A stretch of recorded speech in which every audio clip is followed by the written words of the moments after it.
¿Qué tal? Soy Julio Vaqueiro. Gracias por estar con nosotros. Nos acompañan Aldo Mesa, corresponsal de Noticias Telemundo Investiga en México, y Eric Durán, camarógrafo también en México.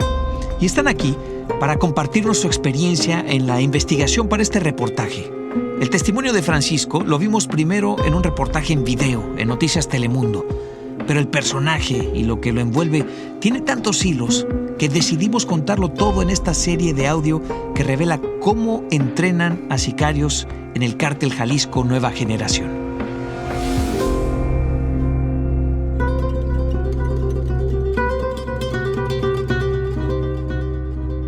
Aldo y Eric, ¿qué tal? Muchas gracias por platicar con nosotros. El gusto es mío, Julio. Un gusto saludarte. Julio, saludos. Platíquenos, ¿cómo fue esto? ¿Cómo fue la experiencia de conversar con Francisco? ¿En dónde ocurrió?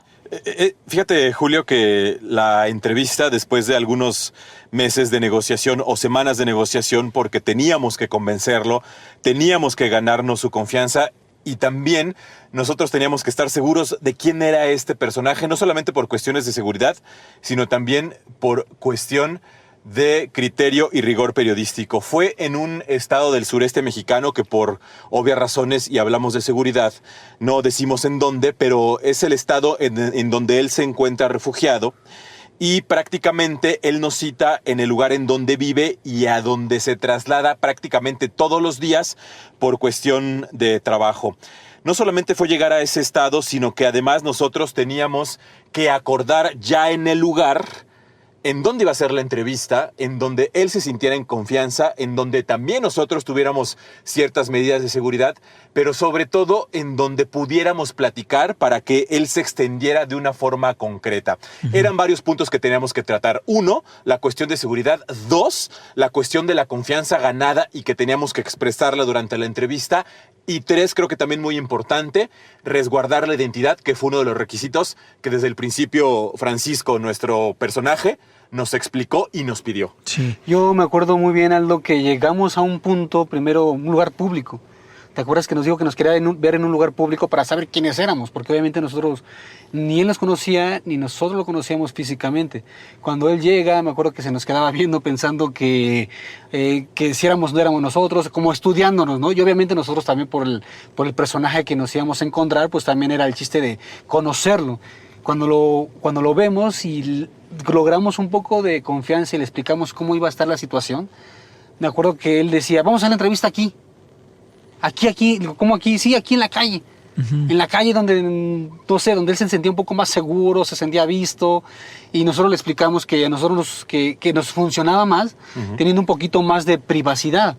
Porque ya con esa privacidad podíamos conocernos más y obviamente no los poníamos a él y nos exponíamos nosotros tampoco. Claro, de entrada, Julio, él desde un inicio, ya que estábamos en esta ciudad, me empezó a preguntar dónde estábamos, si ya habíamos llegado, si íbamos en auto particular o en transporte público.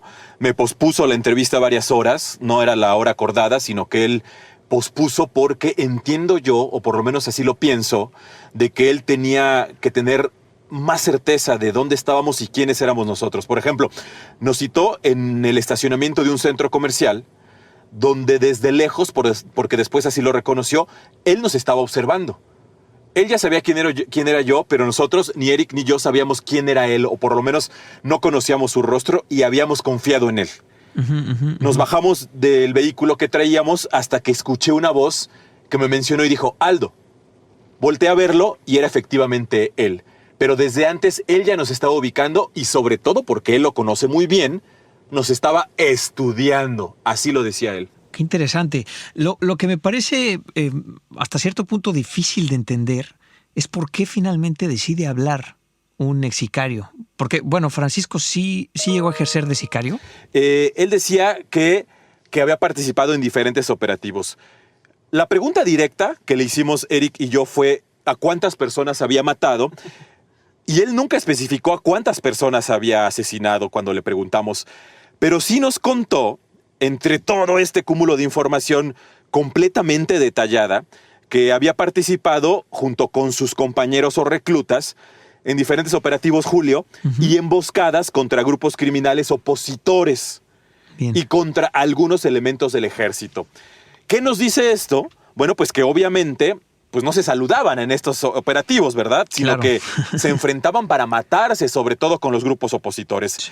Más que asesino a sueldo, en el caso de Francisco y en el caso de los otros reclutas, ellos eran preparados justamente para matar y para proteger la base, la estructura, a los jefes y el propio negocio del cártel Jalisco Nueva Generación. Resulta interesante que cuando le hicimos la pregunta directa, él solamente cayó, se rió y no especificó, pero nos dio a entender con esa sonrisa irónica que no había sido uno. Pero entonces, ¿por qué creen ustedes que Francisco finalmente decide hablar? Recuerdo que él reconocía que tenía que advertir de estas ofertas fraudulentas o engañosas en internet, sobre todo en redes sociales también, que ofrecen empleos de guardias de seguridad y que al final son utilizados, porque estos jóvenes son así, utilizados, explotados y entrenados, no para ser guardias, o como él lo decía, sí para ser guardias, pero de un cártel, y para ser entrenados, explotados y utilizados como sicarios. Esa era como la primera respuesta que daba, advertir de estas opciones fraudulentas en la que muchos jóvenes están cayendo. La otra, y esto es algo que me llamó mucho la atención, fue que quería dar cierta tranquilidad, y así lo decía, ¿no? Que le quería dar paz a los familiares de los desaparecidos en México, ¿no? Es decir, sabemos que el más grande dolor que tiene un padre o una madre, por ejemplo, porque ellos mismos lo manifiestan, es tener a una persona, a un hijo desaparecido. Es esa incertidumbre que los mata y que no saben qué pasó o qué está pasando con sus hijos. Bueno, pues Francisco justo contaba su historia, por lo menos así lo explicaba, para que estos familiares supieran que en casos extremos el destino de ellos había sido como el suyo. Yo lo veo también, Julio, como una especie de autorredimirse. O como incluso hasta de sacar alguna culpa por ahí muy atorada que no lo dejaba estar en paz. Otra opción que ahorita lo pienso, y también hay que decirlo, es el ser reconocido como sobreviviente de lo que él llama el peor de los infiernos. Porque en realidad, como sabemos, como él mismo lo contaba, ahí solo podía salir con los pies por delante, ¿no? Es decir, muerto. Pero que alguien haya sobrevivido, como su caso, a la escuela del terror, creo que también lo motivaba a contar esta parte de la historia. Y platíquenme cómo fue la entrevista, porque un hombre que carga esos traumas, ¿no? Esos miedos quizá, debe comportarse de una forma muy particular, ¿no? ¿Cuáles fueron sus gestos, su actitud? Nosotros lo escuchamos y lo vemos entre sombras cuando se presenta esta historia en Noticias Telemundo, y no sabemos exactamente cuáles son sus expresiones. ¿Cómo se comportaba él? Mira, Julio, cuando empezamos a montamos luces, montamos cámaras. Él cuando entra ve todavía una producción que llevábamos y empieza a ver a todos lados. No sé, como si quisiera ver cuántas salidas habían, cuántas ventanas había, no sé, para no sentirse encerrado, porque al fin y al cabo lo convencimos de que fuera en un lugar cerrado. Él llega y siempre estuvo nervioso, siempre. Al momento de colocarle el micrófono, al momento de sentarse, al momento de explicarle cómo iban a estar las cámaras, él se sintió nervioso. Yo siempre lo vi muy nervioso. Ya comenzando la entrevista, no dejaba de mover el pie. Uh-huh. Y cada rato le comentaba a Aldo, y ¿sabes qué? Cada rato vamos a tener que comunicarme yo con alguien que me está cuidando, literalmente, para reportarme de que estoy bien. Y cada rato, cada 20, 30 minutos, sí, más o menos, empezaba a mandar un mensaje. Parábamos la entrevista en lo que él hacía ese tipo de mensaje a esta persona que lo estaba cuidando, ¿no? Esto que cuenta Eric tenía mucha lógica para él sentirse protegido. Que después de hacer la entrevista, tenía también otra lógica cuando nos enseña el celular y nos confirma entre risas que efectivamente estaba siendo cuidado por una persona de su entera confianza por si nosotros representábamos un peligro para él. Y si recuerdas, Eric, la forma en que nos enseña el celular nos dejó fríos porque este personaje de su entera confianza le escribe algo en el teléfono, en el WhatsApp. Ajá, le estábamos despidiéndonos y él se empieza a reír. Me acuerdo que lo volteamos a ver y lo dice, mira, me acaban de mandar un mensaje. Y que decía, ¿ya los cocinaste? Wow. Nosotros creíamos que era broma, pero cuando nos enseña el celular, wow, vimos que sí era cierto. O sea, sí alguien lo estaba cuidando, fue algo que nos quedó sin palabras. En algún momento, además de ese, me imagino, pero en algún otro momento ustedes se sintieron en peligro o tuvieron algún miedo.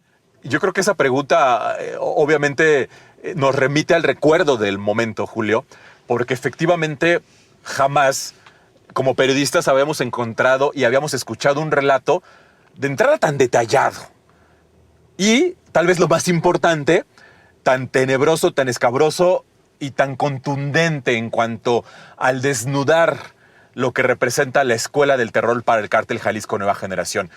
Yo que estaba haciendo la entrevista, cada palabra y cada detalle que me daba me remitía obviamente a la imaginación y no dudaba en imaginar el detalle que él me estaba dando.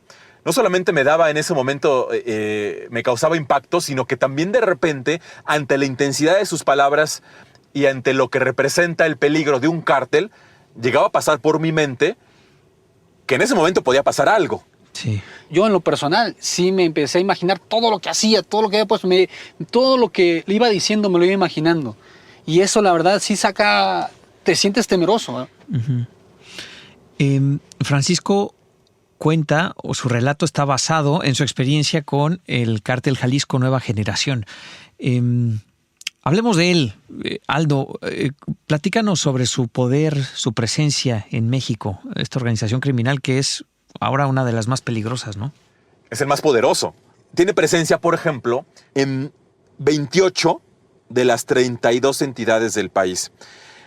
Un dato sobresaliente es que el cártel, a diferencia de otros como el de Sinaloa, en su momento el de Juárez, tuvo un crecimiento exponencial en los últimos 10 años, tanto que desplazó, Julio, pues a cárteles tradicionales con amplia trayectoria como era el cártel de Sinaloa, el del famoso Chapo Guzmán, ¿no? Ahora, no solamente es el más poderoso en México, sino que también es parte de la estrategia tan profesional, valga el término, de expansión que tienen. Sus tentáculos, por ejemplo, llegan hasta Asia y Oceanía. Y esta clave de su rápida incursión, pues ha sido con una presencia muy estratégica de operadores no solamente financieros, sino que administrativos, contadores, una estructura de profesionales con diferentes licenciaturas que trabajan en México, en Estados Unidos, que también por ahí se ha documentado que tienen presencia fuerte en Tijuana, esta frontera con San Diego, y que ha llegado hasta otros países y otras capitales como Vancouver en Canadá, y como lo mencionábamos, ahora hasta tienen rutas ya muy bien definidas y ganadas, como puede ser las rutas del Atlántico o del Océano Pacífico. Ese es parte del poder y de la estructura que ha logrado que actualmente el Mencho y todos estos soldados que tiene a su disposición, pues simplemente sean el más poderoso de México e incluso de América. El Mencho es el líder del Cártel Jalisco Nueva Generación. ¿Por qué no lo atrapan, Aldo? Hijo Julio, yo creo que podría tener algunas explicaciones o teorías al respecto, ¿no?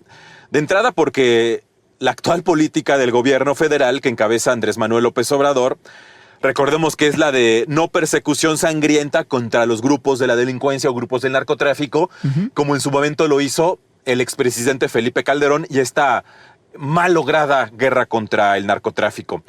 No hay que recordar que no es la estrategia actual del gobierno federal y que incluso nos remite a la famosa frase de abrazos no balazos, ¿no?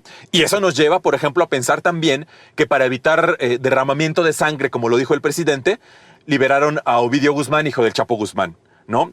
La otra teoría de por qué no atrapan al Mencho es porque también hay que advertir que en ocasiones este grupo criminal pues rebasa en armamento, en capacidad táctica, técnica, en número de elementos a las fuerzas federales de seguridad. Sí. Llámese ahora Gendarmería, Ejército, Marina, etcétera, ¿no? Y me atrevería a poner una tercera, que es este cártel, como la mayoría, bueno, pues tienen un poder de corromper y comprar voluntades, lo que les genera pues una especie de cinturón protector. Y por ahí se me cuela otra más, Julio, que tienen esta parte social de los cárteles y lo narrábamos en los episodios anteriores. no solamente corrompen a las autoridades, sino que la defensa que hace la gente de ellos es porque ellos también, y así lo dicen, se deben al pueblo. Y el pueblo los cuida porque les compra, les paga lo que necesitan, ¿no? Sí. Pero lo que sí es un hecho es que el más buscado en México y el más buscado en Estados Unidos no ha logrado ser detenido, pese a toda esta inteligencia que está buscándolo. Sí. El cártel Jalisco Nuevo Generación, lo descubrieron ustedes en esta entrevista con Francisco, tiene unos campamentos en donde entrenan a sus sicarios, ¿no? ¿De qué se trata y cómo los investigadores están buscándolos? En realidad, estos investigadores no tienen información de inteligencia, sino que han llegado a estos campamentos, uno, por denuncias que han hecho las familias de jóvenes desaparecidos y que les llega alguna información al respecto. Ahora, nosotros estuvimos en contacto con Eduardo Almaguer, que fue el fiscal, justo cuando se dio todo esto de la Escuela del Terror de Francisco. Queríamos nosotros conocer su postura. Ahora ya no es fiscal, obviamente, porque cambió la administración, pero sí es regidor del municipio de Guadalajara, la capital del estado de Jalisco. Y él nos argumentó desde un principio que era información muy delicada, pero que sí estaba dispuesto a darnos su postura, ya que no era fiscal. Sin embargo, cambió su opinión. Y momentos o días antes de entrevistarlo en el estado de Jalisco, al que fuimos obviamente para la realización de este reportaje, nos dijo que no podía hacerlo porque aún existían los campamentos y porque podría ponerse él mismo en riesgo.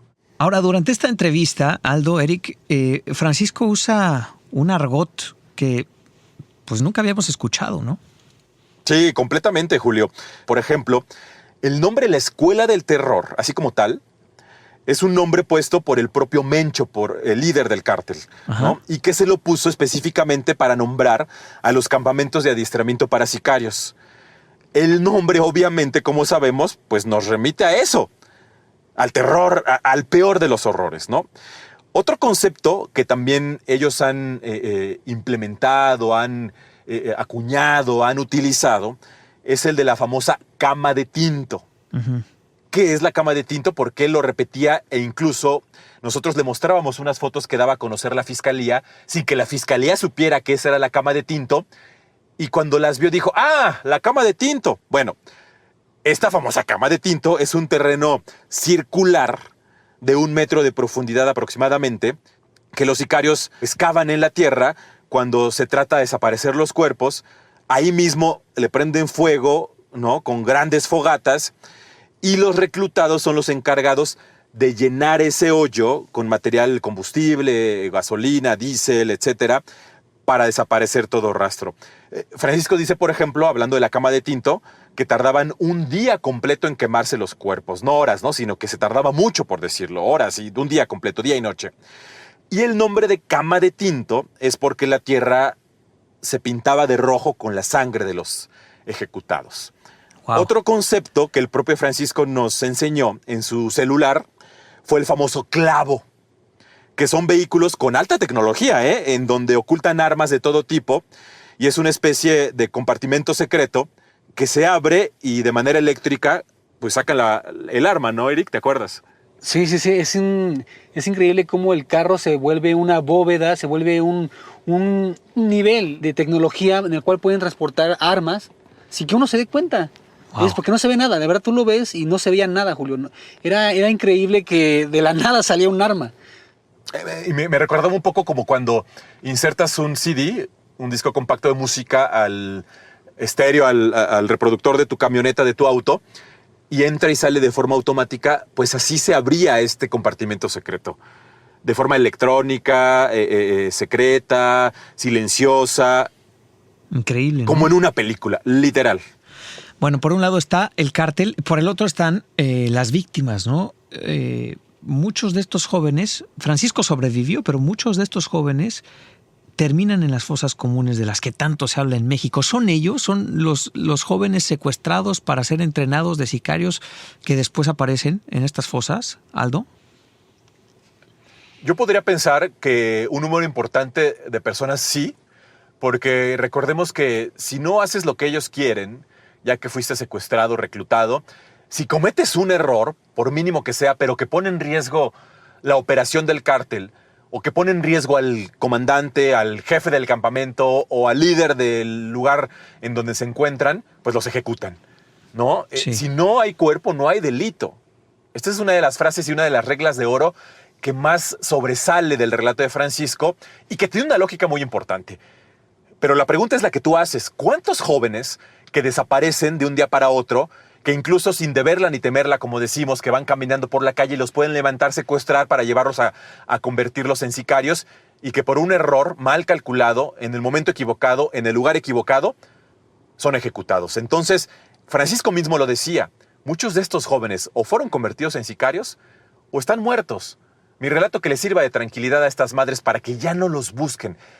Así de frío, pero eso responde a lo que me preguntas. Sí, de los desaparecidos, de los miles de desaparecidos que hay actualmente en México, seguramente un número importante han terminado ahí, en las fosas comunes, en los cementerios clandestinos, en los campos de exterminio que están por todo el país, no solamente del Cártel Jalisco Nueva Generación, sino de los Zetas, por ejemplo, en Veracruz, en el norte del país. Ahí están. Y sus madres los buscan, sin saber que están muertos. ¿Por qué estos padres y madres deciden hablar tan abiertamente, Aldo? Porque se enfrentan ante un monstruo, ¿no? Incluso ante un cartel muy peligroso. ¿Por qué es que deciden hablar tan abiertamente? La incertidumbre los mata. Y si nos vamos a lo más natural de la madre, por ejemplo, yo recuerdo a los padres que entrevistábamos en donde ella decía que ella le espantaba mucho y sufría mucho tan solo de imaginar que sus hijos podían estar padeciendo frío, o que han dejado de comer por días y por semanas, o que los están golpeando, o que los están torturando. Eso para el corazón de un padre o una madre, creo que es muy poco probable que lo puedan aguantar. Sí. La otra es, y así lo decimos con todas sus letras, la ineficacia de las autoridades. ¿Por qué? Porque ellos no buscan. Generalmente en México, todos los colectivos de búsqueda de personas, en todos los estados, porque en todas las entidades hay desaparecidos, se organizan para hacer el trabajo que las autoridades o no quieren o no pueden hacer. Y ellos son los que encuentran los campos de exterminio, las fosas clandestinas, mandan y pagan de su propio bolsillo los peritajes y el contraste de ADN, traen expertos internacionales, y con toda esta investigación que hacen, los padres y las madres le llegan con las fiscalías o con los ministerios públicos y le dicen: señores, aquí está mi investigación que ustedes debieron hacer. Por favor, ayúdenme entonces. Sí. ¿Y qué hace la autoridad? Lo archiva. ¿Qué hace la familia? Se desespera. ¿Qué hace la familia? Encuentra muchas veces en las denuncias, en las marchas y en la búsqueda en campo una forma de sacar su dolor y una esperanza de encontrar lo que sea, muerto o vivo, pero que sepan qué pasó con sus hijos. Creo que es el gran drama de los familiares de desaparecidos en México. Totalmente. Aldo, ¿sabemos de algún caso de uno de estos sicarios que quizá haya terminado en prisión y que después vuelva a la vida civil? ¿Existen estos casos? Como tal, no tengo registro, Julio, de esta situación, porque de entrada ellos, como lo contaba Francisco, después de haber pertenecido a un cártel, aunque haya sido consignado y sentenciado y esté ahora en libertad, pues prácticamente conocen los secretos y las entrañas del cártel al que pertenecieron, o al que incluso regresan seguramente. Y por eso es que creo yo resultaría difícil que no tuvieran este contacto directo con lo que alguna vez ejercieron, sea como sicarios, sea como productores, sea como halcones, sea de cualquier oficio de esta cadena interminable que representa el narcotráfico. Como tal, no tengo registro de alguno, pero seguramente existirá uno, quien se ha redimido, y dos, quien ya purgó su condena y regresa a las filas del narcotráfico. Sí. Ahora se queda una gran incógnita, ¿no, muchachos? Porque Francisco explica cómo él pudo salir del cartel y cómo él ahora puede estar ahí frente a ustedes dándoles este testimonio. Fíjate, Julio, que la única referencia que hace de cómo salió del cártel fue que él había sido llevado a trabajar a otra zona cerca de Talpa de Allende, el lugar donde estuvo la Escuela del Terror, y que la autoridad, fiscalía, ejército, etcétera, ya les pisaban los talones, como le llamamos aquí en México, cuando ya están muy cerca de ti. Y que para evitar ser detenido o asesinado en cualquier enfrentamiento, o hasta por mala suerte, pidió permiso para salir. Ahora, él decía que tenía miedo, ¿no? Y la pregunta es, ¿por qué tenía miedo si le dieron permiso? Bueno, pues él dice que porque podrían considerarlo como un traidor del cártel Jalisco Nueva Generación, los que no supieran que le habían dado permiso para ponerse los tenis, ya que además de saber perfectamente la estructura del cártel, pues sabía cómo llegar a los campamentos y la estrategia que utilizaba. Eso es lo que nos dice de cómo salió. Tampoco entra en detalles, seguramente para no ponerse en riesgo, pero prácticamente nos resume que gracias a su lealtad, a su obediencia, a la empatía que hizo con los otros jefes, es que le logran dar permiso. Y ahí se queda. Y detalla más otras cosas que incluso su propia salida. Sí. ¿Ustedes han seguido en contacto con él? Yo seguí comunicándome con él de forma esporádica, para saber obviamente cómo estaba, ¿no? Si no seguía en riesgo, si tenía algún termómetro de lo que había sucedido en Talpa después de la transmisión del reportaje. Y lo que él me responde, por ejemplo, es que después de la transmisión de nuestro reportaje, el cártel Jalisco Nueva Generación había incrementado y reforzado la seguridad en Talpa de Allende, donde estuvo la Escuela del Terror, que ya había halcón en cada esquina y que prácticamente tenían control absoluto de quién entraba y quién salía. Hay que recordar que este tipo de cárteles contratan a halcones para todos los sitios. Cualquiera puede ser un halcón. El de la tiendita, el que vende algo, el que te ofrece un servicio turístico, el de la iglesia incluso, en fin. Entonces, eso es lo que me explicaba después. Posteriormente también me mandaba algunas cosas como de información, de contexto general, del cártel Jalisco Nueva Generación, etcétera, como una forma de tener presencia y como de actualizar el tema. Pero era información que ya conocíamos y que solamente él como que lo mandaba para poder estar al tanto y presente en este tipo de actividades. Y también que él tenía que incrementar el riesgo porque el cártel ya estaba muy fuerte en esta parte del sureste mexicano en donde él estaba escondido después de haber estado en la Escuela del Terror. Y que por consiguiente tenía que estar muy pendiente de lo que podía pasarle a él o no por haber estado dentro y que ahora ya no lo era. Esa es como en general la conversación posterior que tuve con él después de haber platicado y hecho la entrevista a detalle. Y Aldo, ¿hay otros elementos que sustenten el relato, el testimonio de Francisco? Por supuesto, fue una gran valoración lo que hicimos nosotros, ¿no? Nosotros, de entrada, como lo decía, teníamos que saber quién era él y asegurarnos que Francisco era quien decía ser. Y no solamente quien decía ser, sino que en realidad estuvo en lo que él contaba. Nosotros tuvimos un gran trabajo de sustento y de investigación, ¿no? Por ejemplo, verificamos lo que él nos contaba con diferentes agentes de seguridad, no solamente en México, que eran expertos o habían perseguido a este cártel y a otros, sino que también lo hicimos con diferentes agentes de seguridad de Estados Unidos, ¿no?